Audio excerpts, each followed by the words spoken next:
My name is Casey Vera, and for my biology research project, I will be talking about evolution versus creationism in the classroom. And just to be transparent, I will be talking about America specifically rather than the world's view on this debate. So, what is evolution? Well, it's defined as the gradual change in inherited traits within a population across generations, meaning it doesn't happen overnight. It's driven by natural selection and the principle of survival of the fittest. Then, what's creationism? Well, it's the belief that all organisms and the world itself were brought into existence by a divine being or beings rather than through natural processes. That means you come as you are. So, how I look now is how I would have looked thousands of years ago. In creationism, they believe that you are created perfect, so there's no need to evolve. Which is why this is such a very big debate, or at least it was in the 70s and 80s. Because creationism believed that you're perfect as you are, no need for evolution, whereas evolution, we all change because we need to survive. And the arguments for creationism, meaning evolution shouldn't be in the classrooms, then from my research, these were the three main points that I found. Those being cultural sensitivity, foundational freedoms, and moral framework. Many communities within America viewed creationism as a crucial part to their identity, history, and values. It created who they were and what morals they had.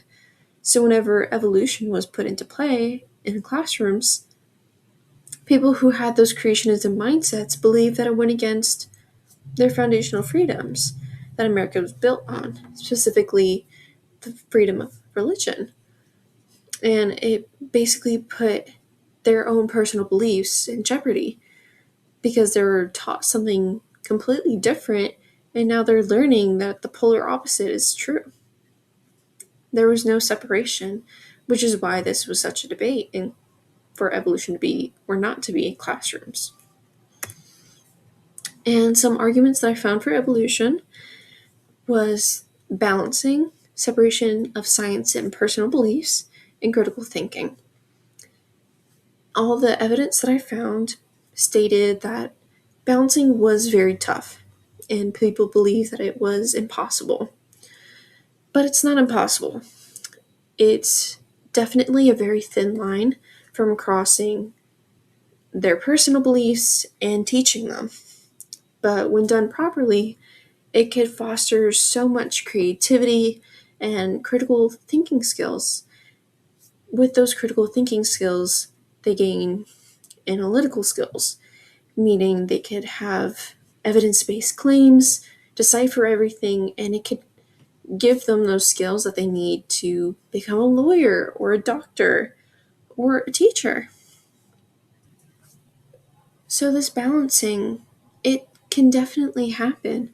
You just have to go about it in the right way. And without it, those who fought for evolution to be in classrooms said that it would be detrimental for these students to not learn about it. So whenever evolution was brought up in classrooms, these students would be able to understand it without having their personal beliefs in jeopardy. And like I said, it would be more detrimental to not have evolution and not know anything about it rather than to know about it but still have your own personal beliefs. That being said, I personally believe that both of these sides are deeply rooted in opinions and facts and very strong arguments. As someone who was brought up in a very creationism religion, I can see where they're coming from when they say evolution shouldn't be in classrooms. But I was taught in a way where my personal beliefs weren't put in the gutter. Like they weren't shunned aside saying, you shouldn't believe that, this is what you should do. I was taught what evolution was, and I believe that there is definitely a way to have evolution in classrooms and have a student benefit from it and have their abilities foster and harvest all that creativity and skills. rather than to throw it all away because some people weren't taught it correctly, if that makes sense. So, overall, I believe that it should be in classrooms, but it should be brought up in a way where it doesn't jeopardize someone's personal beliefs. So, thank you for listening, and I hope you enjoyed my presentation. Thank you so much.